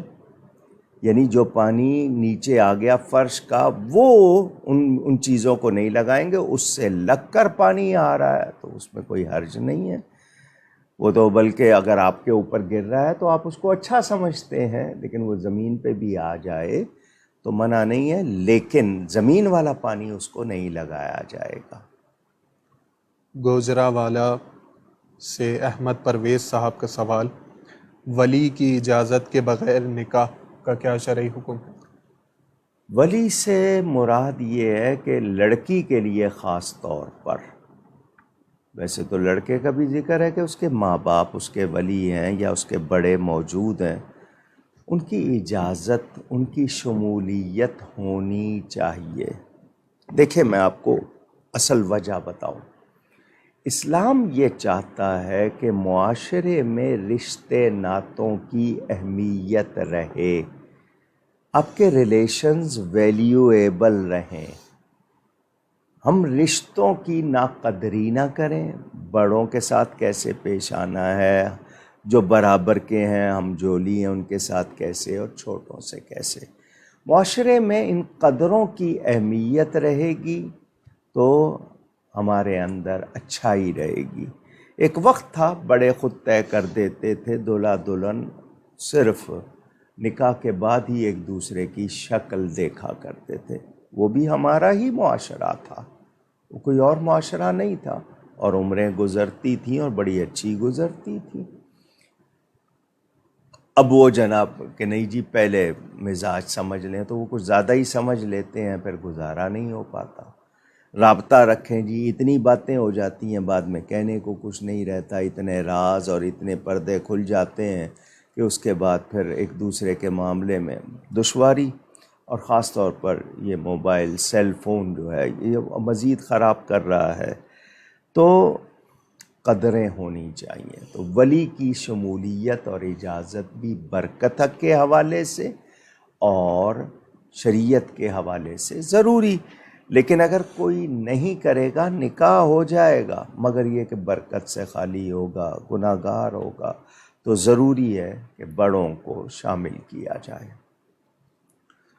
غلام مصطفیٰ صاحب کے سوالات، ان کا پہلا سوال کہ میں نبی پاک صلی اللہ علیہ وسلم کے منہ مبارک کی زیارت کے لیے گیا تھا، تو میں نے وہاں دیکھا کہ کچھ لوگ ویڈیوز بنا رہے تھے جو کہ مجھے نامناسب لگا، آپ اس بارے میں رہنمائی فرما دیجیے۔ آپ منہ مبارک کی ویڈیو کی بات کر رہے ہیں، ہم لوگ وہ ہو گئے ہیں کہ مدینہ منورہ میں جا کے نبی پاک کے چہرے کو، جب جو چہرہ مبارک مواجہ شریف کہتے ہیں اس کو پیٹ کر کے ہمارے لوگ تصویر بنانا عزت سمجھتے ہیں۔ جوتے بغل میں ہیں، سامنے کس بارگاہ میں کھڑے ہیں، ادب رخصت ہو گیا۔ ویڈیو بنانا بال مبارک کی اگر کوئی طریقے سے بنائے منع نہیں ہے، لیکن یہ کہ ہم لوگ کسی مزار پہ جاتے ہیں اس کو پیٹ کرتے ہیں، اور آج کل سیلفی کا رواج تو ہم بھی بھگت رہے ہیں۔ پہلے لوگ ہوتے تھے مولانا دم کر دیجئے، دعا کر دیجئے، مصافحہ کر لیں، اب کہتے ہیں سیلفی بن جائے کسی طرح، پتہ نہیں کس طرح لوگ بنا لیتے ہیں، ہر ایک کے ہاتھ میں کیمرہ آ گیا، آگے یہ آپ کی ٹیکنالوجی کہاں تک جائے گی نہیں معلوم، کہتے ہیں چشمہ آ گیا جس میں کیمرہ ہے، یعنی آپ دیکھ بھی رہے ہیں، ریکارڈ بھی ہو رہا ہے، پتہ ہی نہیں چلے گا، پرائیویسی تو ختم ہو گئی نا آپ کی۔ تو ادب کیجئے، ادب کے آداب بھی سیکھیے۔ میں ہر جگہ ویڈیو بنانے کا مخالف نہیں ہوں، اگر آپ نے بنائی ہے، لیکن کہاں آپ کس طرح بنا رہے ہیں یہ خیال رکھیے۔ مدینہ منورہ میں آپ جا رہے ہیں یا مکہ مکرمہ میں طواف کرتے ہوئے آپ کی ساری توجہ اپنی تصویر بنانے پہ ہے کہ کعبے کے ساتھ میری فوٹو بن جائے، تو آپ کی اللہ کی بارگاہ میں حضوری کیا ہے؟ ایک آدھی فوٹو طواف کر کے عمرہ کر کے آخر میں بنا لیجئے گا، مگر اس میں بھی آپ لوگ، مسجدوں میں ہم فون بند نہیں کرتے، رنگ ٹون بجتی ہے، موسیقی بجتی ہے، کتنے گناہ گار ہوتے ہیں آپ کو شاید پتہ ہی نہیں ہے۔ اب اتنے آپ ایڈکٹڈ، عادی ہو گئے ہیں اس چیز کے کہ اب آپ کو گناہ کا احساس بھی نہیں ہے۔ اللہ تعالیٰ ادب عطا فرمائے۔ آمین۔ ان کا اگلا سوال کہ اگر فیس بک پر کسی بات کے جواب میں کوئی اگر بد مذہب اعتراض کرے اور ہمیں یہ یقین ہو کہ علماء سے سنے ہوئے دلائل ہم بہتر طور پر پیش کر سکیں گے، تو کیا اس صورت میں کامنٹ کے ذریعے بحث کرنا ہمارے لیے درست رہے گا؟ اگر پوری معلومات ہیں، پوری طرح سمجھا ہے تو احتیاط کے طور پر بتائیں، لیکن جہاں آپ کو لگے کہ نہیں یہ آپ کو الجھا رہا ہے یا آپ کے ہاتھ سے گیم نکال رہا ہے اور اس کا مقصد میں شرارت ہے، تو وہاں آپ نہیں کریں۔ خاص طور پر مباحثہ، مکالمہ بغیر علم کے بالکل نہیں کرنا چاہیے، کیونکہ اگلا کوئی آپ کو اس درجے پہ لے جائے کہ آپ کے منہ سے غلط لفظ نکل جائے، گستاخی ہو جائے، تو بہت احتیاط کی ضرورت ہے۔ تاہم صحیح بات جتنی یقینی طور پر معلوم ہے وہ ضرور بتا دی جائے، حوالہ موجود ہو تو دے دیا جائے، یا یہ کہ ان سے سنا ہے، فلاں سے یہ سنا ہے، وہ اس حوالے سے بات کر لیں، لیکن پوری طرح۔ لیکن بحث مباحثہ جس کو کہتے ہیں نا مسلسل، وہ بغیر جانے نہ کرے۔ سائرہ مغل صاحبہ کا سوال، اور اسی طرح کا سوال حمزہ عباسی صاحب اور وقاص بخاری صاحب نے بھی کیا۔ قوالی سننے کا کیا حکم ہے اور اس کی محفل میں شرکت کرنے کا کیا حکم ہے؟ میں پہلے بھی جواب دے چکا ہوں، شاید انہی نشستوں میں ہی آپ نے نہیں سنا ہوگا قوالی کیا تھی اور اب کیا ہے۔ چند افراد کا مل کر، جس کو آپ کورس کہتے ہیں، مل کر اچھا کلام اچھی آوازوں میں پڑھنا۔ دھیان سے سن لیجئے، اچھا کلام اچھی آوازوں میں مل کے پڑھ لینا، یہ تھی قوالی۔ مزامیر اور معازف، حدیث میں یہ دو لفظ آئے ہیں، جس کو آپ میوزک انسٹرومنٹ کہتے ہیں، یعنی باجے گاجے۔ اس میں ہارمونیم ہو، تان پورا ہو، اس میں آپ کا پیانو ہو، اس میں آپ کے ڈھول، طبلہ، سرمنڈل وغیرہ جتنی چیزیں آپ نکالتے جا رہے ہیں، ان کے بارے میں حدیث شریف جو ہمیں بتاتی ہے وہ یہی کہ یہ نہیں ہونا چاہیے۔ حضرت سیدنا ابو الحسن امیر خسرو رحمۃ اللہ تعالی علیہ کے بارے میں کہ انہوں نے غیر مسلموں سے مقابلے کے لیے کہ جب انہوں نے یہ گیتوں میں، بھجن وغیرہ میں اپنے مذہب کے بارے میں پرچار شروع کیا، تو جواب دینے کے لیے انہوں نے کچھ، یہ بتایا جاتا ہے کہ انہوں نے طریقہ اختیار کیا۔ یہ جو قوالی سڑک پر ہو رہی ہے، پڑھنے والے بھی بے وضو ہیں، سننے والے بھی بے وضو ہیں، اور کلام کا تو کوئی پتہ ہی نہیں ہے، اور ایک شور ہے، صرف موسیقی کا شور ہے بے ہنگم۔ اس قوالی کو کون درست کہے گا؟ سننے والے اور سنانے والے آداب سے واقف ہوں، کلام صحیح ہو، وہ جانتے ہوں، ان کے لیے معاملہ اور ہے۔ یہ جو باقی حالوں میں ہو رہی ہے، سڑک پہ ہو رہی ہے، معاف کیجیے گا، اس کو نہ تو کوئی صوفیانہ کہے گا، نہ اس کو کوئی صحیح کہے گا۔ سننے والے، سنانے والے آداب سے واقف ہوں، کلام بھی صحیح ہو، شرعی حدود میں ہو، اس کے لیے ان کی بات اور ہے، مگر ذہن میں رہے کہ قوالی کے نام پر موجودہ وقت میں جو کچھ ہو رہا ہے، الا ماشاء اللہ، اکثر غلط ہو رہا ہے۔ عمر آوان صاحب کا سوال کہ جمعہ کی دوسری اذان ہو جائے تو 4 سنت پڑھ سکتے ہیں، اور اگر رہ جائے تو بعد میں ادا کرنا کیا لازمی ہے؟ جی، وہ سنت مؤکدہ ہیں، ان کو پڑھنا ہے۔ اگر آپ شروع میں نہیں پڑھ سکے، خطبہ شروع ہو گیا ہے تو آپ سنتیں نہ پڑھیں۔ آپ خطبہ شروع نہیں ہوا ہے تو انہوں نے آپ کو وقت دیا ہے، آپ پڑھ سکتے ہیں۔ اگر خطبہ شروع ہو گیا ہے تو آپ نہیں پڑھیں، بعد میں پڑھیں، مؤکدہ ہیں، پڑھنی چاہیے۔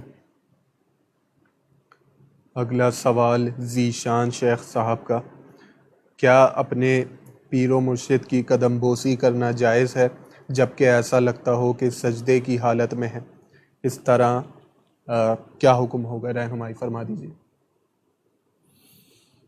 ہم سوال جب کرتے ہیں تو مقصد دو ہوتے ہیں، لوگ جو پوچھتے ہیں نا، ایک تو وہ جاننا چاہتے ہیں اور ایک وہ ٹیسٹ کرنا چاہتے ہیں، یہ دیکھو کیا جواب دیتا ہے۔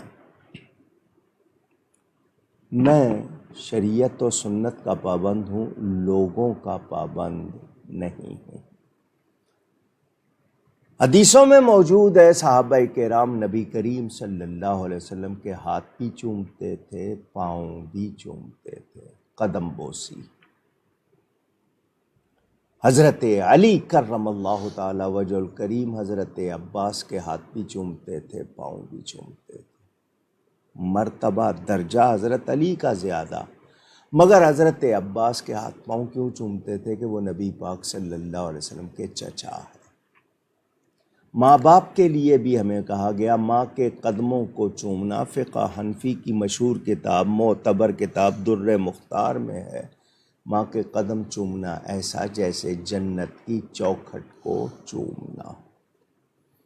چومنے کے لیے جو جھکے گا شکل سجدے کی ہوگی، مقصد سجدہ نہیں ہے۔ انما الاعمال بالنیات، پہلے ہی آقا نے فرما دیا، تو شکل صرف سجدے کی۔ آپ کوئی چیز ڈھونڈ رہے ہیں کہیں نیچے کسی جگہ سے جھکے تو سجدے کی شکل ہی بن رہی ہے نا آپ کی، کون اس کو سجدہ کہے گا؟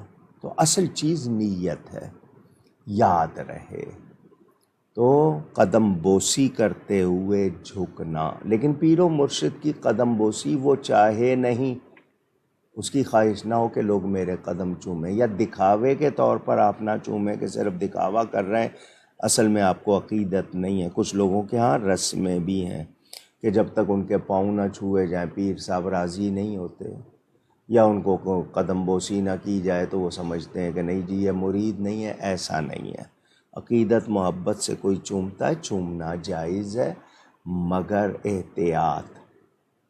اس کو چاہیے وہ روکے، لیکن اگر کوئی محبت سے چوم رہا ہے تو وہ اور بات ہے، لیکن وہ خود نہ چاہے، دکھاوا بھی نہ ہو۔ اور ہم سب کو عاجزی کرنی چاہیے، تاہم سجدے کی شکل بنے گی۔ جب نیت سجدے کی نہیں ہے تو اس کو سجدہ نہیں کہا جائے گا۔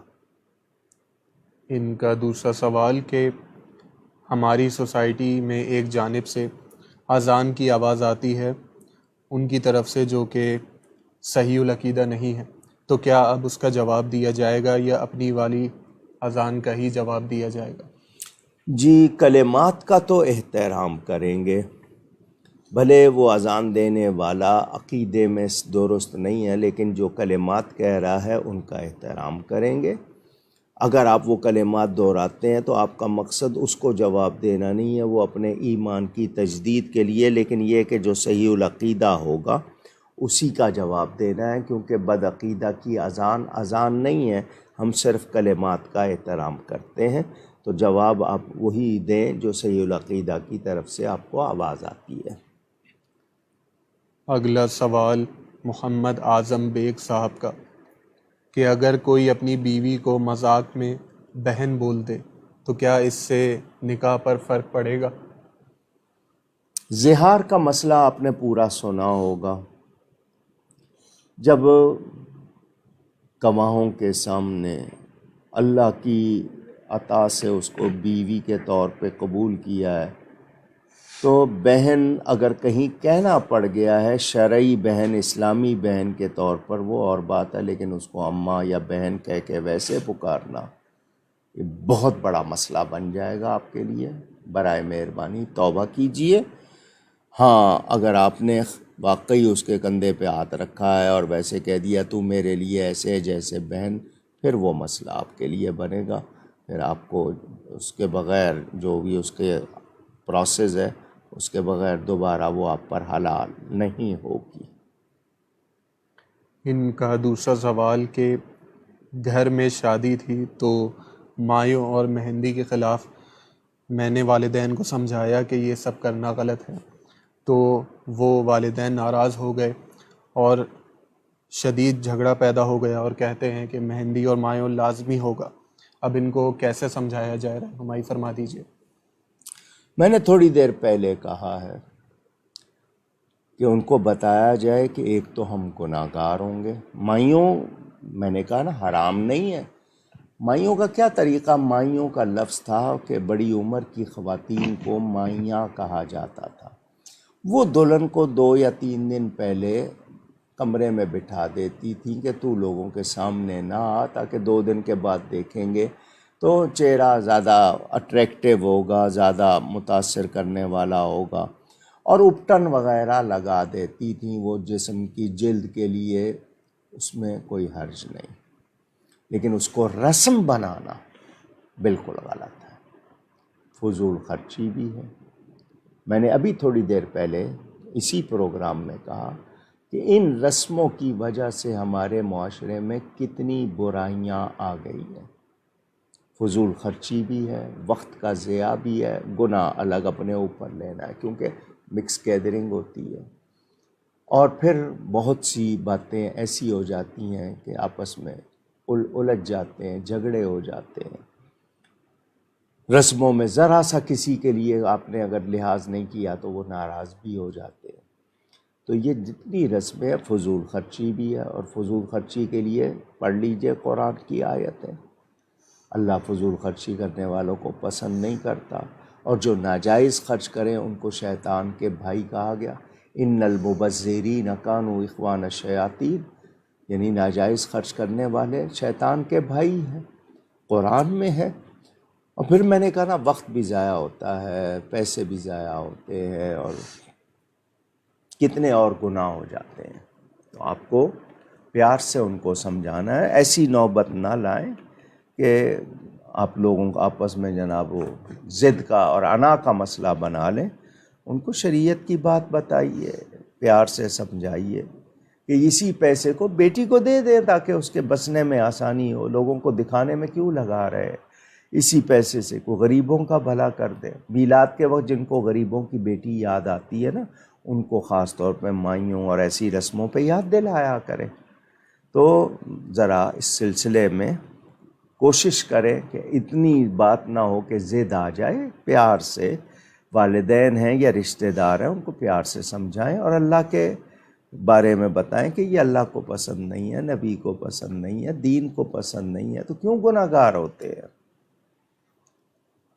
اگلا سوال شہباز صاحبہ کا کہ میرے پاس میرے پیر صاحب کی چادر ہے، تو میں نے بطور تبرک ان کے گھر والوں سے مانگ کر لی تھی وہ چادر. تو کیا میں یہ وصیت کر سکتی ہوں کہ یہ چادر میرے انتقال کے بعد میری قبر میں رکھی جائے؟ خاموشی سے ایسے کام کر لیا کریں، اعلان نہ کیا کریں. اگر واقعی آپ کے مرشد اللہ والے ہیں، ان کا تبرک ہے، آپ کفن کے اوپر رکھوا لیجئے گا، بشرطے کہ اس پہ کوئی یہ ڈیزائن نہ بنے ہوں، بلکہ برکت کے لیے استعمال کے لیے رکھ لی ہے تو ٹھیک ہے. کبھی اس کو اوڑھ کے نماز پڑھ لیا کرے، کچھ اور کر لیا. باقی تبرک اگر وہ واقعی اللہ والے ہیں تو آپ رکھ سکتے ہیں. اگلا سوال لاہور سے محمد خضر صاحب کا کہ 11ویں شریف کی جو نیاز ہم دیتے ہیں اس میں حضرت غوث پاک رضی اللہ تعالی عنہ کا نام لیتے ہیں. تو کچھ دن پہلے ہمارے محلے کے قاری صاحب نے بتایا کہ تمام نیاز اللہ کے نام کی ہی ہوتی ہے. بے شک اللہ ایک ہے، واحد لا شریک ہے، اس کے سوا کسی اور کی نیاز نہیں ہوتی اور کسی اور کا نام نہیں لیا جا سکتا. جن صاحب نے ایسا کہا ہے وہ بالکل بے خبر ہے. یہاں ایک دوسرے کو خط میں لوگ لکھ دیتے ہیں جی آپ کا نیاز مند، لگاؤ نا فتویٰ اس پہ. نیاز کیش کہاں کہاں نہیں لکھا ہوتا، ان پہ فتویٰ کیوں نہیں لگاتے؟ اللہ تو بے نیاز ہے. سمجھدار کے لیے کہوں، اللہ تو بے نیاز ہے. وہ صاحب جنہوں نے یہ کہا کہ جی نام نہیں لے سکتے، نہ انہوں نے قرآن پڑھا ہے نہ انہوں نے حدیث پڑھی ہے. میرے والد صاحب قبلہ کا چھوٹا سا ایک کتابچہ ہے ثواب العبادات، الی ارواح الاموات، ثواب العبادات کے نام سے ضیاء القرآن پبلیکیشن نے چھاپا ہے، اردو میں بھی ہے، انگلش میں بھی ہے۔ میرے نام کا جو پیج ہے، ویب پیج، اس پر بھی موجود ہے، اگر آپ خرید نہیں سکتے وہاں پڑھ لیجئے۔ صحابی کا بیان موجود حضور کے سامنے کہ اس نے کنواں کھدوایا اور کہا ھذہ لأم سعد، یہ کنواں سعد کی ماں کے لیے ہے، اللہ ہی کے لیے وقف کیا تھا لیکن اس پہ نام لیا۔ حضرت ابو ہریرہ کہتے ہیں کون ہے جو مسجد عشار میں میری طرف سے نماز پڑھ کے کہے ھذہ لأبی ہریرہ، تو وہ جو ان کے محلے کے وہ جو صاحب ہیں نا، وہ بے خبر ہیں، نہیں جانتے، قرآن حدیث پڑھے ہوتے تو ایسی بات نہ کرتے۔ آپ ڈنکے کی چوٹ پہ غوث پاک کا نام لیجئے، جس کو ایصال ثواب کرنا ہے وہ مومن ہونا چاہیے، اس کا نام لیجئے، اور اگر اس کو اعتراض ہو تو اس سے پوچھیں کہ اللہ کے سوا اگر کسی کا نام نہیں آنا چاہیے تو قرآن کی صورتوں پہ غیر اللہ کے نام کیوں آئے ہوئے ہیں؟ جانوروں کے نام تک پہ صورت ہے، بقرہ کس کو کہتے ہیں، فیل کس کو کہتے ہیں، عنکبوت کس کو کہتے ہیں، کس کے نام ہیں یہ؟ اللہ کے؟ آپ کی مسجد، میری مسجد، تیری مسجد، جب وہ آپ جانور لاتے ہیں قربانی کے لیے، یہ تیرا بکرا ہے، یہ میری گائے ہے، وہ اس کا دمبا ہے، تو نام آ جانے سے کیا چیز حرام ہو جاتی ہے؟ پھر مکان کس کا ہے؟ کہو اللہ کا ہے اور اس پہ سب آئے، کیونکہ آپ کیوں مالک بنے ہوئے ہیں اس کے؟ میری دکان، میرا مکان، میرا سامان۔ تو وہ بے خبر ہیں، ان کی باتوں پہ نہ جائیے۔ آپ نام لیتے ہیں، کوئی حرج نہیں، بالکل درست کرتے ہیں آپ۔ اسلام آباد سے رشید صاحب کے سوالات۔ ان کا پہلا سوال کہ کس کا عیب چھپانا چاہیے اور کب اور کون عیب نہیں چھپانا چاہیے؟ ابھی گفتگو ہوئی ہے تھوڑی دیر پہلے، ذاتی جو ہوتے ہیں چھوٹے موٹے، ایک شخص نے کا آپ نے پتہ چل گیا اس کا گناہ، لیکن وہ عادی نہیں ہے تو آپ اس کا عیب چھپائیں، پردہ کریں۔ لیکن کوئی دینی غلطی ہے، پہلے اس کو سمجھائیں، وہ نہ مانے تو دوسروں کو بچانے کے لیے پھر اس کا بیان کیا جاتا ہے۔ یہ جو آپ کے ہو جاتے ہیں چھوٹے موٹے کام، تو ان میں چھپانا، پردہ پوشی کرنی چاہیے۔ ہاں، کوئی شخص پورے معاشرے کو بگاڑ رہا ہے، دین کے خلاف بات کر رہا ہے، تو اس عیب کو نہیں چھپایا جائے گا، وہ بتایا جائے گا لوگوں کو بچانے کے لیے۔ آپس کے معاملات کے آپ کے ہوتے ہیں، ان کو چھپائیں۔ آپ کسی کا پردہ رکھیں کہ میرا پردہ رہے، وہ اچھی بات ہے۔ مثلاً آپ نے کسی شخص کو کہیں دیکھ لیا، آپ کو پتہ بھی نہیں ہے کہ واقعی وہ وہاں پر کسی گناہ کے لیے گیا تھا یا ویسے ہی گزر ہوا تھا، اب آپ اس کو بیان کرتے پھر رہے میں نے اس کو وہاں دیکھا، میں نے اس کو وہاں دیکھا، تو یہ کیوں بتا رہے ہیں آپ کا مقصد یہ ہے نا کہ لوگوں کی نگاہ میں اس کو برا بنا کے پیش کریں، اور کیا مقصد ہے؟ تو آپ نے ذہن میں رکھنا ہے کہ جہاں آپ جس حد تک چھپا سکتے ہیں چھپائیں۔ ہاں، میں نے بتا دیا، دین کو یا معاشرے کو بگاڑنے کے لیے کوئی بات کر رہا ہے، خلاف شریعت کر رہا ہے، وہ بتائی جائے گی تاکہ وہ پہلے اس کو سمجھایا جائے، وہ نہیں سمجھتا تو وہ بتائی جائے تاکہ لوگ اس سے بچیں۔ ان کا اگلا سوال کہ حکمت و دانائی کی بات مومن کا گمشدہ سرمایہ ہے، جہاں بھی اس کو پائے وہی اس کا سب سے زیادہ حقدار ہے، کیا ایسی کوئی حدیث پاک ہے، اور اگر ہاں تو اس کا کیا معنی ہے؟ جی، معنی آپ نے خود کیا، الحکمت دولت المومن، وہی الفاظ ہیں۔ حکمت دانائی کو کہتے ہیں، کیا مطلب کہ مومن ایمان والا ایک تو کچی بات نہیں کرے گا، خراب بات نہیں کرے گا، پسند نہیں کرے گا، اس کو جہاں سے بھی اچھی بات ملے گی، جتنا علم بڑھے گا عمل بڑھے گا، تو مومن کو جستجو ہوتی ہے اچھائی کی کہ میں اچھے سے اچھا ہو جاؤں، اور اچھا ہو جاؤں، اور اچھا ہو جاؤں، اللہ کا سچا اچھا بندہ بن جاؤں جیسا اللہ چاہتا ہے۔ تو اس کو دانائی کی بات جہاں ملے گی تو وہ یہی کہے گا کہ مجھ سے یہ چیز تو میری ہے، میرے اندر ہونی چاہیے۔ میں آپ کے سامنے ایک بات کر رہا ہوں، آپ غیروں کی بات کرتے ہیں، جی یورپ چلے جاؤ، وہاں پر رولز ہیں ایسے، لوگ یوں کرتے ہیں، جی کچرا نہیں پھینکتے، فلاں، یہ چیزیں تو ہماری تھیں، ہم نے نہیں اپنائی، غیروں نے اپنا لی ہیں، تو آپ کو وہاں نظر آ رہی ہے تو آپ کو کچھ چیز یاد کرنی چاہیے کہ یہ میری چیز تھی، میں نے اس کی قدر نہیں کی۔ یہ میں نے ایک صرف اشارہ کیا ہے، اس کو اس طرح نہ لے لیجئے گا، لیکن ہمیں ہر اچھائی کی بات جس میں بھلائی ہو، کامیابی ہو، وہ ہمارے لیے اچھی ہے، تو ہم اس کو کہیں ملے تو وہ ہمارا گمشدہ سامان کہ ہمیں مل گیا، تو یعنی اب مجھے معلوم ہو گیا، اب میرا عمل اس کے مطابق ہونا چاہیے۔ لیکن سنتے ہیں، اندر نہیں اتارتے۔ ڈاکٹر کی بات اندر اتار لیں گے، انجینئر کی اتار لیں گے، دین کی بات اندر نہیں اتارتے، سنتے ہیں۔ ڈاکٹر نے کہہ دیا تم نے 3 دن یہ چیز نہیں کھانی، اتار لی، پرہیز کر رہے ہیں۔ اللہ کا کہنا کیوں نہیں مان رہے؟ نبی کا کہنا کیوں نہیں مان رہے؟ سوچئے گا۔ ان کا اگلا سوال کہ بد مذہب اور بد عقیدہ لوگ جب بھی اعلیٰ حضرت امام احمد رضا خان رحمۃ اللہ علیہ پر اعتراض کرتے ہیں تو اگر کچھ ہو یا نہ ہو لیکن ان 2 اشعار کا ذکر ہمیشہ کرتے ہیں اور ان پر بہت شدید تنقید کرتے ہیں۔ رہنمائی فرما دیجئے کہ یہ اعلیٰ حضرت کے اشعار ہیں یا نہیں۔ پہلا شعر یہ کہ وہی جو مستوی عرش تھا خدا ہو کر، اتر آیا مدینے میں مصطفیٰ ہو کر، اور دوسرا شعر کہ مدینے کی مسجد میں منبر کے اوپر بغیر عین کے ایک عرب ہم نے دیکھا۔ انا للہ و انا الیہ راجعون۔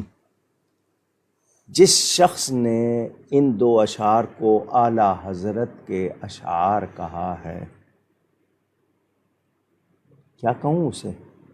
جاہل ہے، پیدل ہے، مینٹل ہے، بے خبر ہے، یا دشمن ہے۔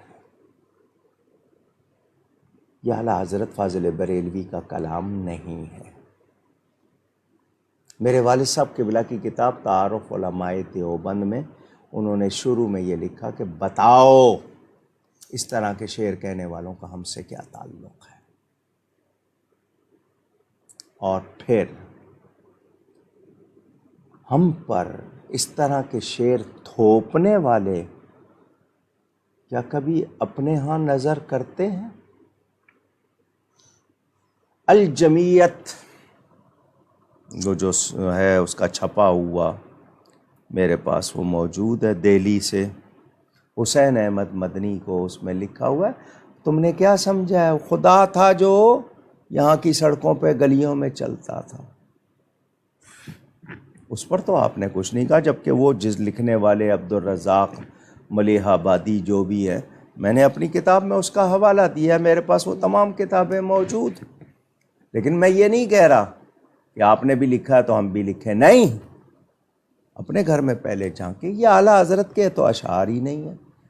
پوری دنیا مل کے یہ دونوں اشعار اعلیٰ حضرت کے ثابت کر دے، جو انعام چاہیں لے لیں، اور اگر ثابت نہیں کر سکتے ہیں تو توبہ تو لازم ہوگی آپ پہ کہ آپ نے کسی پہ تہمت رکھی، بہتان باندھا۔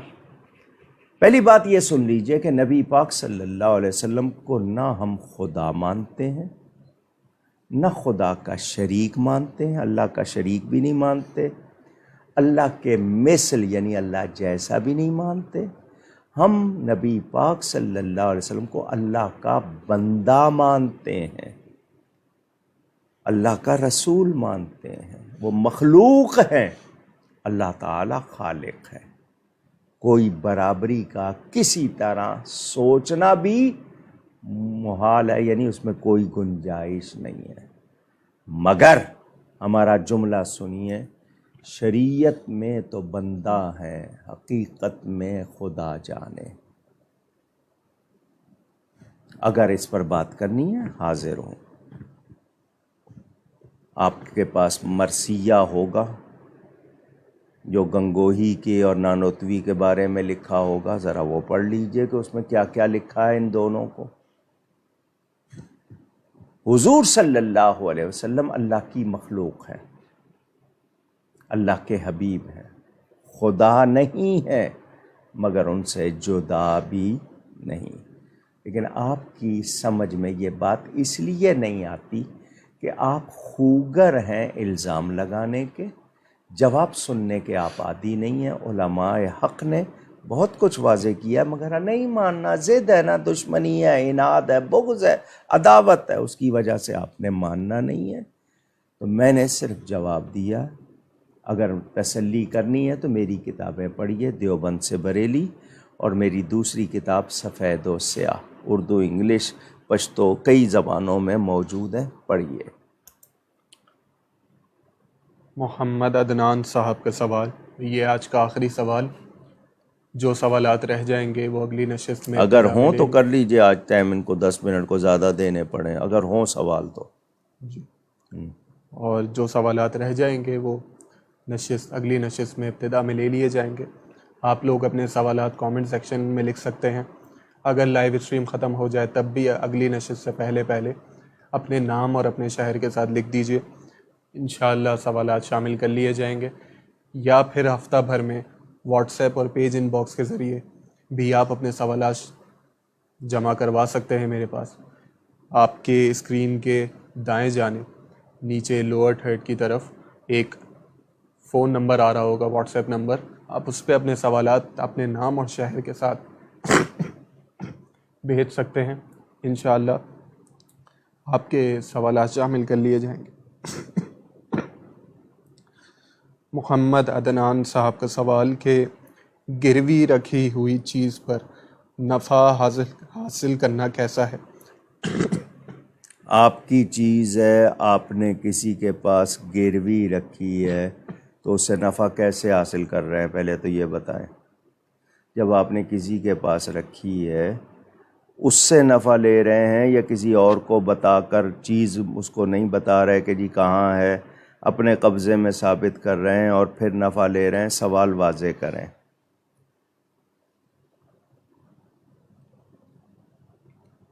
مزید سوال،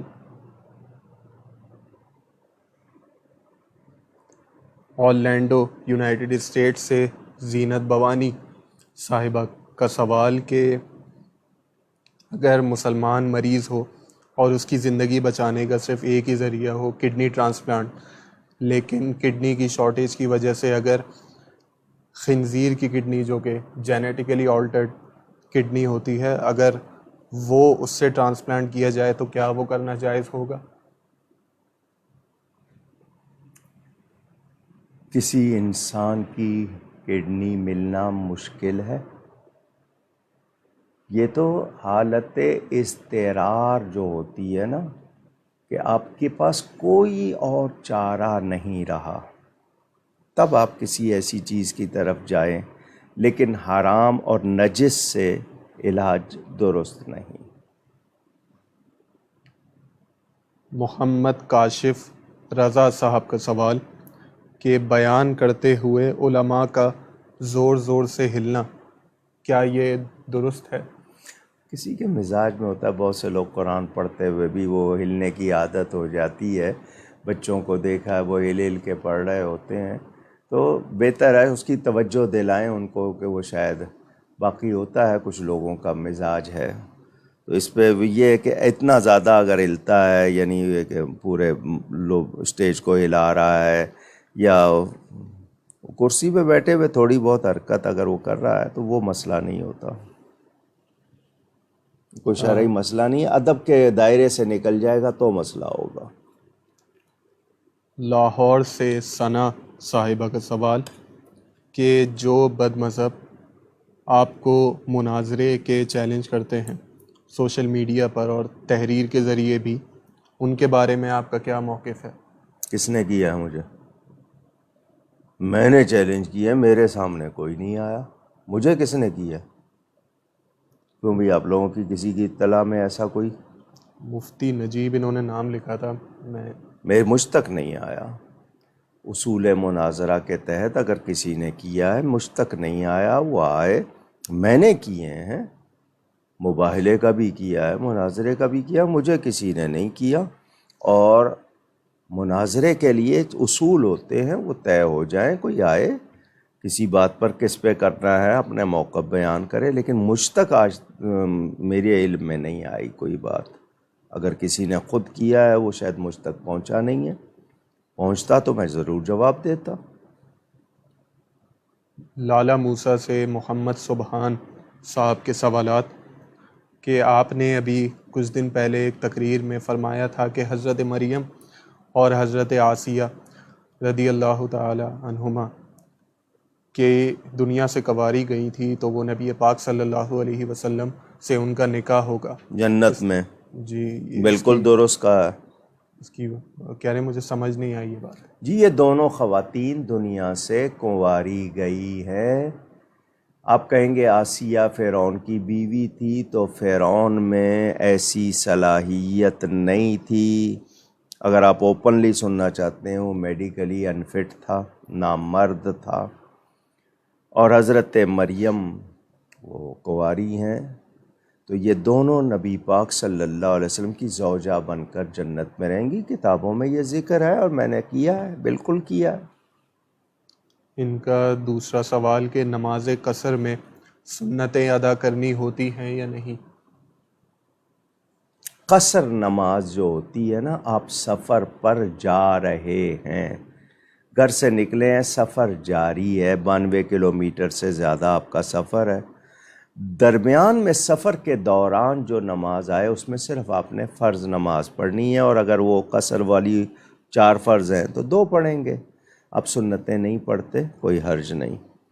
لیکن جا کے کہیں ٹھہر گئے ہیں، 3 دن بھی ٹھہرے ہیں تو ٹھہر گئے ہیں تو کوشش کریں کہ مؤکدہ سنتیں ضرور پڑھیں. واجب اور فرض تو پڑھنا ہی ہے، مؤکدہ سنتیں بھی پڑھ لیں، کیونکہ اب آپ ٹھہر گئے ہیں، سفر جاری ہے تو آپ نے صرف فرض پڑھ لی ہے، واجب پڑھ لیا. سفر میں ٹھہر گئے ہیں کہیں، بھلے 14 دن سے کم ہے، 15 دن سے کم ہے، لیکن ٹھہرے ہوئے ہیں تو پڑھ لیں ثواب کے لیے. اور اگر آپ نہیں پڑھتے وہ آپ کی مرضی ہے، اپنا ثواب کم کریں گے آپ.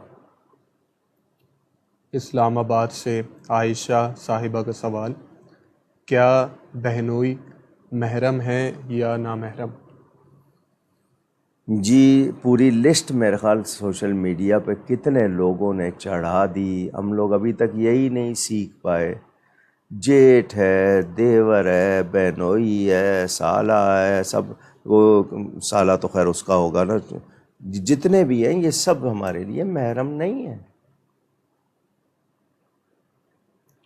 اگلا سوال بنارس انڈیا سے عبداللہ فیصل صاحب کا، کچھ چھوٹے بچے مسجد کے بالکل اندر بیٹھ کر میلاد سنتے ہیں، تو مسجد کے کچھ لوگ جو مسجد میں میلاد ہوتی ہے کچھ لڑکوں کو تو باہر کر دیتے ہیں، مگر کچھ خاص بچوں کو جو کہ مسجد کمیٹی کے لوگوں کے بچے ہوتے ہیں ان کو باہر نہیں کرتے.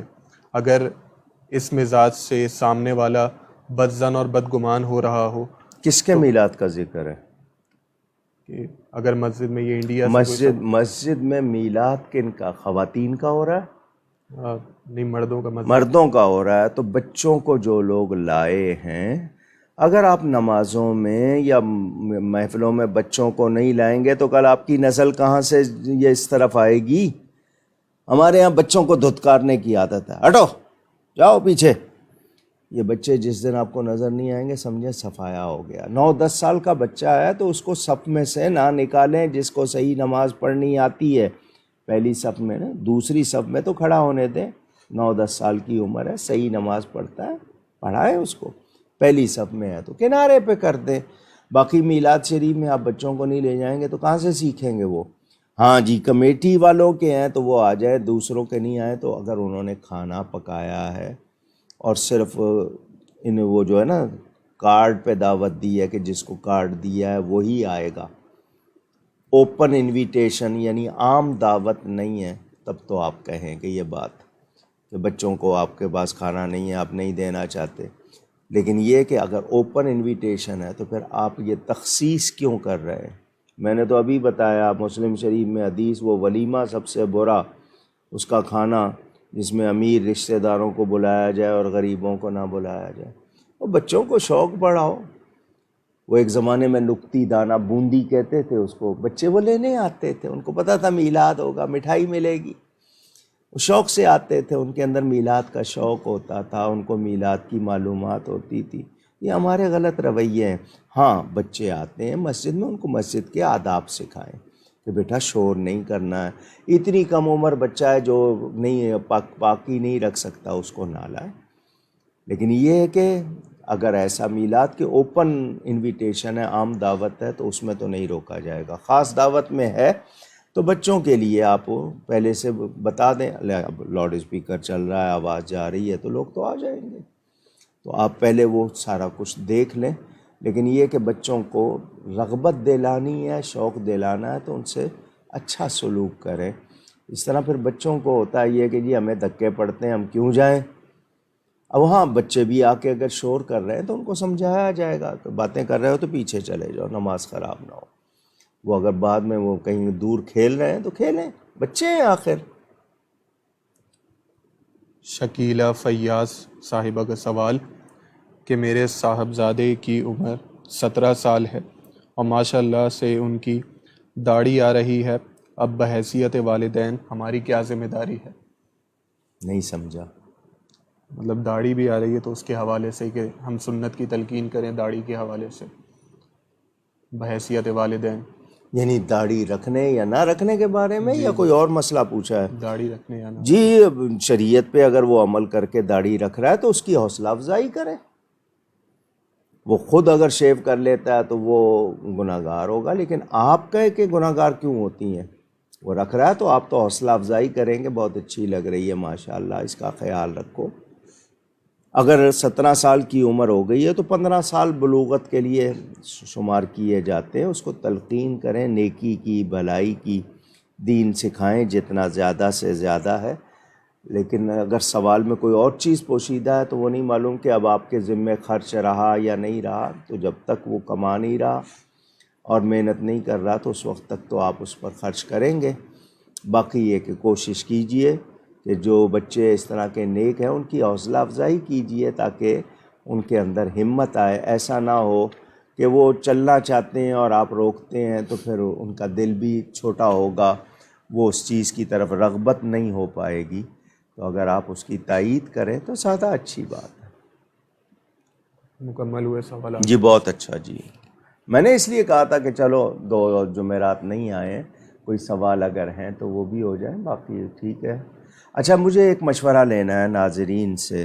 سردیوں کا موسم شروع ہو گیا ہے، ہم 10:30 بجے پروگرام شروع کرتے ہیں، تو سردیوں میں اگر آپ کہیں تو ہم آدھا گھنٹہ پہلے شروع کر سکتے ہیں، یعنی 10 بجے شروع کر سکتے ہیں. یہ بات آپ محمد زین صاحب کو اپنے کمنٹس میں بتائیں گے. تو اگلا پروگرام تو 10:30 ہی ہوگا، لیکن آپ چاہیں تو ذرا یہ کہ آدھا گھنٹہ پہلے ہو سکتا ہے، کیونکہ نماز اب مغرب کی 7:30 پونے 8 ہونے لگ گئی ہے، تو وقت ہوتا ہے پاکستان میں. دوسری جگہوں پر اگر آپ کو وہ دشواری نہ ہو تو بتا دیجئے گا، ہم 10:30 بجے کی بجائے 10 بجے پورے پاکستانی ٹائم پہ شروع کر لیں گے. جب تک یہ سردیاں ہیں، مطلب یہ کہ جنوری تک چلے گا، زیادہ سے زیادہ فروری تک، اس کے بعد پھر 10:30 پہ آ جائیں گے اگر پروگرام جاری رہا. ہم ان تمام افراد کا شکریہ ادا کرتے ہیں جنہوں نے اپنے سوالات ہم تک بھیجے یا وہ جنہوں نے اپنے تعریفی کلمات سے ہمیں نوازا، جن میں فیصل علی صاحب، وقاص بخاری صاحب، محمد اکرام شریف صاحب، ساجد نور صاحب، فوزیہ عبد القادر صاحبہ، عارفہ عارف صاحبہ، محمد ایوب صاحب، شاہد سرور صاحب، ظہیر عباس صاحب، منظور صاحب، محمد اکرم صاحب، انس صدیق صاحب، مصباح شاہ صاحب، زاہدہ طارق صاحبہ، محمد احمد صاحب، ثاقب خان صاحب، سرفراز آرائی صاحب، سائمہ افضال صاحبہ، خضر خالد صاحب، قادر شاہ صاحب، محمد رئیس اتاری صاحب، شیخ عظیم صاحب، صابر عالم صاحب، عبد الغفار صاحب، فیصل ہارون صاحب، حسیب علی صاحب، وقاص احمد صاحب، سعید راجپوت صاحب، الطاف شیخ صاحب، عبد القادر صاحب، فیصل صاحب، عظیم صاحب، ثروت عالیہ صاحبہ، حاشر احمد صاحب، مقبول پٹیل صاحب، علی حیدر صاحب، فاروق اجمیری صاحب، کاشف ملک صاحب، راشد قادری صاحب، محمد رفیق صاحب، عنایہ فاطمہ صاحبہ، عمر آوان صاحب، حسنین انصاری صاحب، عزیر عالم صاحب، محمد عدنان صاحب، نعمان ملک صاحب، مریم خان صاحبہ، حمزہ ملک صاحب، ہیرا صاحبہ، حمزہ عباسی صاحب، یاور خان صاحب، ذیشان شیخ صاحب، اعظم بیگ صاحب، ام شہباز صاحبہ، انم نور صاحبہ، خوش دل انصاری صاحب، رشید صاحب، سہیل حسن صاحب، اعجاز صاحب، زینت بوانی صاحبہ، ثنا صاحبہ، محمد سبحان صاحب، افضل عارفی صاحب، عائشہ صاحبہ، عبداللہ فیصل صاحب اور شکیلہ فیاض صاحبہ، اور جن جن کے نام شامل نہ ہو سکے ہم ان سے معذرت چاہتے ہیں. آپ ہمارے لیے دعا کیجیے گا، ہم آپ کے لیے دعا گو رہیں گے.